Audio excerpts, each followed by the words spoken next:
आज का हमारा जो नेक्स्ट क्लास है,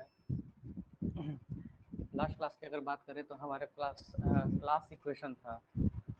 क्लास इक्वेशन का मतलब हमने देखा था कि अगर जी फाइनाइट ग्रुप है तो order of G is equal to Z G का order plus summation a not belonging to Z G class of a का order that is equal to order of Z G plus summation a not belonging to Z G order of g is equal order of g upon order of n of a। जो अब हमारा theorem है वो है a belongs to zg if and only if na equal to g, और अगर g finite है तो a belongs to zg if and only if order of na is equal to order of g। क्योंकि finite है तो order की बात कर सकते हैं, इनफाइनाइट है तो ऑर्डर इनफाइनाइट होता है, तो उसमें तो जाने की जरूरत नहीं है। फाइनाइटनेस के लिए हमने ऑर्डर शब्द का इस्तेमाल किया। अदरवाइज जो इसका थ्योरम का जो इस थ्योरम की हम बात करें तो ये पहला नंबर जो है वो फाइनाइट और इनफाइनाइट दोनों के लिए ट्रू है, और दूसरा वाला अगर हम बात करें तो ये बस फाइनाइट के लिए ट्रू है क्योंकि यहाँ पे ऑर्डर शब्द का इस्तेमाल है। ठीक, तो अब हम देखते हैं, आगे बढ़ते हैं, इसको प्रूफ कैसे किया जाए। ठीक है, how we will prove this. तो सबसे पहले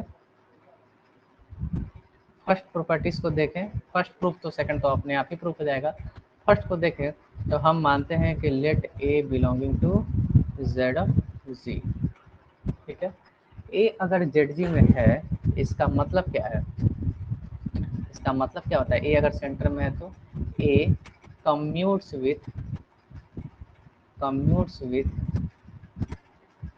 each and every elements of G। तो एक लाइन में लिखा जाए तो ऐसे लिखते हैं, अदरवाइज अगर हम मैथमेटिकली लिखना चाहें तो a into x is equal to x into a for all x belonging to G. ठीक है, तो इसी को हम दूसरे भाषा में ये भी लिखें कि all the elements of G commutes with A। मतलब ए के साथ जी के सभी एलिमेंट क्या हो रहे हैं, हमारे कम्यूट कर रहे हैं, और इसका मतलब ही तो होता है एन ए, यानी कि एन ए जो है वो क्या हो जाएगा, जी के इक्वल हो जाएगा। यानी कि जी का प्रत्येक एलिमेंट एन ए में, और एन ए तो बेचारा वैसे भी जी में होता है। तो यहाँ से हमें क्या मिला, हमें ये मिला कि N a equal to G if and only if a belongs to Z G. ये इफ एंड ओनली वाला प्रूफ भी हम कन्वर्सली भी देख सकते हैं कि अगर एन ए जी के बराबर हुआ, आप इसको एकदम सिंपल वे में देखिए, दोनों साइड से दिख जाएगा।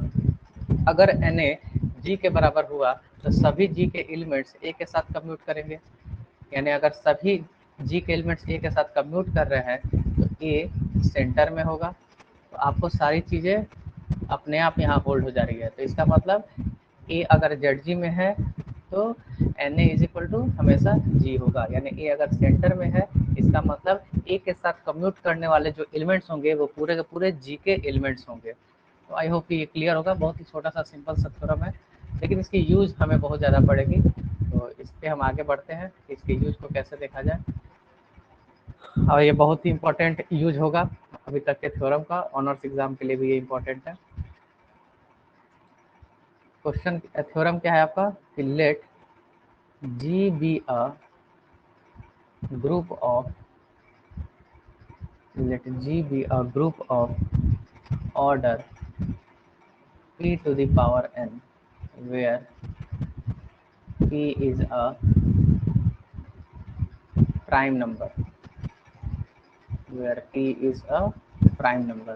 and n be a positive integer या नेचुरल नंबर, और n जो है वो आपका एक नेचुरल नंबर है। Then order of z of g is always greater than 1। ठीक है, बड़ा ही इंपॉर्टेंट थ्योरम है, इसको बार बार ध्यान रखेंगे, कंडीशन में IIT एग्जाम वगैरह में भी बहुत काम आता है, इसका एप्लीकेशन है, इसको जरा ध्यान रखेंगे। समझिएगा जरा क्या सवाल कर रहा है। जी एक ऐसा ग्रुप है जिसका ऑर्डर p का पावर n है, इट मीन्स कि जी एक फाइनाइट है, और जी का ऑर्डर जो है वो p का पावर n है। p का पावर n का मतलब जैसे दो दो हो गया, 2 का पावर 1, 2 का पावर 2, 2 का पावर 3 डॉट डॉट, फिर 3 एक प्राइम है तो 3 का पावर 1, 3 का पावर 2, 3 का पावर 3, ऐसे डॉट डॉट, फिर 5 है। ऐसे जितने भी प्राइम के पावर्स हैं उन सब की पॉसिबिलिटी g के ऑर्डर की है। ठीक है, तो g एक ऐसा ग्रुप है जिसका ऑर्डर p का पावर n है। तो हमें प्रूफ करना है कि Zg का जो ऑर्डर होगा वो 1 से बड़ा होगा। और ये बहुत ही सिंपल सा लॉजिक है कि Zg का ऑर्डर अगर 1 से बड़ा है, इसका मतलब ये है कि आइडेंटिटी के अलावा कम से कम एक एलिमेंट इसमें तो जरूर आने वाला है। आइडेंटिटी के अलावा कम से कम एक एलिमेंट एक्स्ट्रा जरूर आने वाला है। ठीक है, तो इसको हम पहले प्रूफ करेंगे, उसके बाद आगे और चर्चा करेंगे। तो पहला नंबर, फर्स्ट नंबर में हम देखते हैं कि if g is equal to Zg, दो पॉसिबिलिटी है ना, g Zg के इक्वल हो जाए, क्या पता g अबेलियन ही हो। g इक्वल टू Zg का मतलब क्या होता है, g इज अबेलियन। देन ये तो ऑफ कोर्स है कि ऑर्डर ऑफ Zg वो मेरा ऑर्डर ऑफ g के इक्वल है, और ऑर्डर ऑफ g है p का पावर n, तो of course this is greater than 1। यहाँ तो कोई समस्या नहीं है। दूसरे केस में देखें कि if g is not equal to Zg, अगर g आपका Zg के इक्वल नहीं है तो क्या दिक्कत होगी। ठीक है, तो इसका मतलब ये होगा कि देन, देखिए लिखते कैसे हैं मैथमेटिक्स में लैंग्वेज को, g अगर Zg के इक्वल नहीं है, इसका मतलब यही ना है कि Zg जो है वो प्रॉपर सबसेट है किसका, g का। इसका मतलब क्या होगा कि g के अंदर एक ऐसा एलिमेंट आएगा जो Zg के अंदर नहीं होगा। तो then there exist an element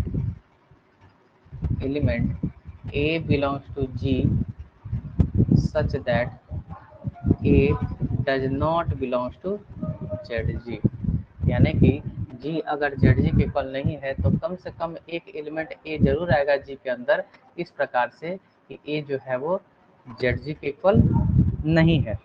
ठीक है, तो अब अगर हम प्रीवियस थ्योरम की बात करें तो a अगर Zg के अंदर था तो Na बराबर g था, लेकिन a अगर Zg के अंदर नहीं है तो Na जो है वो पूरा का पूरा g के इक्वल भी नहीं है।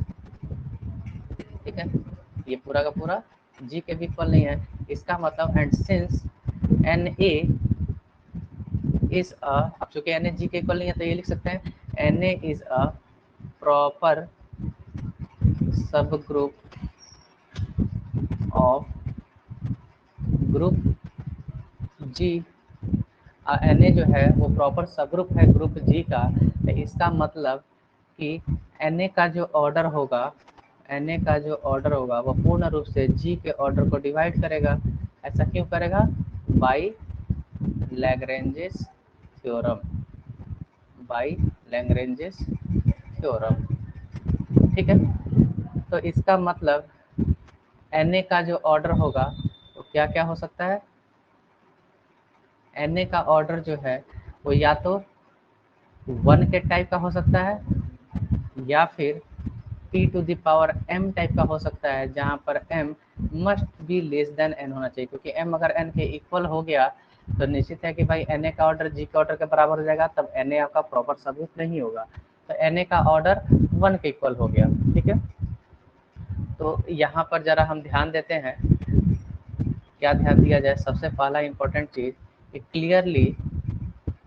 क्लियरली ए जो होता है वो आपका Na के अंदर होता है। ठीक है, एंड आइडेंटिटी जो होता है वो आपका Na के अंदर होता है। देखिए ए के साथ कम्यूट करता है, आइडेंटिटी भी ए के साथ कम्यूट करता है, तो इसका मतलब, और ए आइडेंटिटी के इक्वल नहीं है, ऐसा क्यों कह पा रहे हैं। Also a is not equal to identity. A identity क्यों नहीं होगा, क्योंकि अगर ए आइडेंटिटी होता तो एन ऑफ आइडेंटिटी तो जी होता है, मतलब आइडेंटिटी के साथ कम्यूट करने वाले कौन कौन एलिमेंट्स होते हैं, पूरे पूरे जी। लेकिन यहाँ पर हमें अगर ध्यान दें, छोटी छोटी चीज़ है जो ध्यान देना है। यहाँ पर अगर हम ध्यान दें तो Na जो है वो जी के बराबर नहीं है, इसका मतलब ए आइडेंटिटी नहीं हो सकता। यानी इसका मतलब हमें क्या मिल रहा है, ज़रा ध्यान देंगे। इसका मतलब हमें ये मिल रहा है कि Na का जो ऑर्डर है, Na का जो ऑर्डर है वो कम से कम 2 या उससे बड़ा जरूर है, क्योंकि कम से कम 2 एलिमेंट्स तो हैं ए और आइडेंटिटी। तो इसका मतलब ये जो हम मान रहे हैं Na का ऑर्डर 1, ये पॉसिबल नहीं हो सकता है। ठीक है, it means that it means that कि Na का ऑर्डर हर हालत में क्या होगा, p का पावर m टाइप का होगा, जहाँ पर m की वैल्यू 1 से बड़ी या इक्वल और n से हमेशा छोटी होगी। ठीक है, इसको अगर हम फर्स्ट इक्वेशन मान लें तो यहाँ पे हम लिख सकते हैं by equation first and equation second. कहाँ से, ये इक्वेशन सेकंड से। ठीक है, तो Na का ऑर्डर p का पावर m टाइप का होगा। ठीक है, आई होप कि ये सबको क्लियर है। तो इसका मतलब ये हम कह सकते हैं कि अगर क्लास ऑफ ए का ऑर्डर की बात की जाए, क्लास ऑफ ए की कार्डिनलिटी की बात की जाए, तो ये क्या होता है, थ्योरम को याद कीजिएगा, order G by order of N A. इसका मतलब p का पावर n बाई p का power m, that is equal to p का power n minus m, where n minus m is a positive integer, यानी कि this is a natural number. ठीक है, now by class equation of a finite group G, we know that the order of G is equal to order of ZG plus summation A does not belongs to ZG और order of class of ए, इसको हम third मान सकते हैं equation. इसका मतलब यहाँ से हमें क्या मिलता है कि order of Z G is equal to order G minus summation a does not belongs to Z G class of a, ऐसा कह सकते हैं। नाउ सिंस पी जो है वो आपको जी के ऑर्डर को डिवाइड कर रहा है एंड p जो है वो डिवाइड कर रहा है क्लास ऑफ a के ऑर्डर को, देख सकते हैं p का power n minus one for all a does not belonging to Z G. तो इक्वेशन 4 से हमें क्या मिलेगा, अगर इसको भी p डिवाइड करे, इसको भी p डिवाइड करे समेशन को लेके, तो इसका मतलब हम ये कह सकते हैं कि p जो होगा वो इसके RHS को डिवाइड करेगा, मतलब निगेटिव को, इसके डिफरेंस को डिवाइड करेगा। इट मीन्स p जो है वो जेड के जो है वो जेड के ऑर्डर को भी डिवाइड करेगा। ऑल्सो जेड का ऑर्डर कभी भी जीरो नहीं हो सकता है ना, ग्रेटर देन इक्वल टू 1 होता है। तो इसका मतलब हम ये डायरेक्ट कह सकते हैं कि ऑर्डर ऑफ जेड अब 1 तो है नहीं, है ना, जेड का ऑर्डर 1 क्यों नहीं हो रहा, क्योंकि पी डिवाइड कर रहा है। तो इसका मतलब जेड का जो ऑर्डर होगा वो आपको हमेशा कोई ना कोई p का पावर k टाइप का ही होगा, for some k belonging to natural number.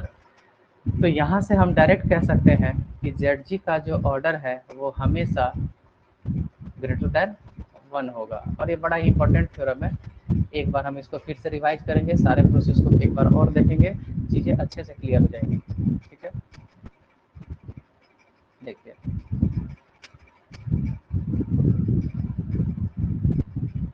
पहला तो हमने स्टार्ट ही किया, क्लास इक्वेशन पहले समझ लिए थे हम लोग लास्ट क्लास में। दूसरा चीज़ ये ध्यान दिया कि a belongs to Z G है, if and all if N a बराबर जी है। इसका मतलब यही था कि a does not belongs to Z G if and only if N A is not equal to G, ऐसे कह सकते हैं इफ एंड ऑल इफ है तो एन ए बराबर जी को हमने पहले प्रूफ कर लिया अगर ए जेड जी में है तो। फिर उसके बाद हम नेक्स्ट थ्योरम पे गए। थ्योरम ये था कि अगर जी कोई ग्रुप है पी के पावर एन ऑर्डर का, जहाँ पर पी एक प्राइम नंबर है और एन एक नेचुरल नंबर है, तो जेड जी के अंदर कम से कम एक से ज़्यादा एलिमेंट जरूर होगा। तो पहला केस हमने क्या देखा, अगर हम पहले केस की बात करें तो पहले केस में हम ये देख रहे हैं कि अगर हमारा जी जेड जी के इक्वल है तो ऑर्डर ऑफ जेड जी हमेशा ऑर्डर ऑफ जी के इक्वल होगा, और ये पी का पावर एन है क्योंकि हमेशा एक से बड़ा होता है। दूसरे नंबर पे बात करें तो अगर हमारा जी जो है वो जेड जी के इक्वल नहीं है, तो इसका मतलब जेड जी का एक प्रॉपर सब ग्रुप है, जेड जी का एक प्रॉपर सब ग्रुप है।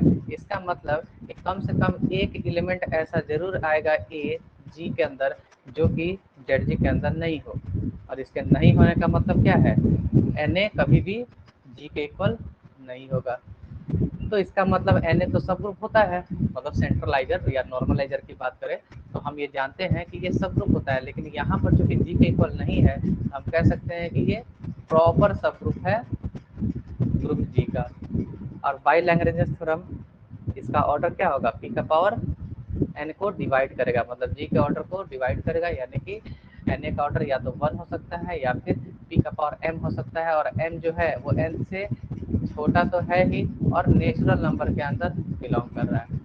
ठीक है, तो यहाँ से हम ये देख रहे हैं कि अब हमें थोड़ी सी यहाँ पे ध्यान देने वाली चीज़ है कि ए अगर जेड जी के अंदर नहीं है और जी के अंदर है तो ए आइडेंटिटी नहीं हो सकता, बहुत ही कॉमन सी चीज़ है। तो यहाँ पर हम यही देख रहे हैं कि ए आपका एन ए में होता है, चूँकि ए के साथ कम्यूट करता ही है, ए इंटू ए या ए इंटू ए बराबर ही है, और आइडेंटिटी भी ए के साथ कम्यूट करता है, तो दोनों के दोनों एन ए के अंदर है, और ए आइडेंटिटी हो नहीं सकता, तो इसका मतलब एन ए का ऑर्डर 1 तो नहीं हो सकता।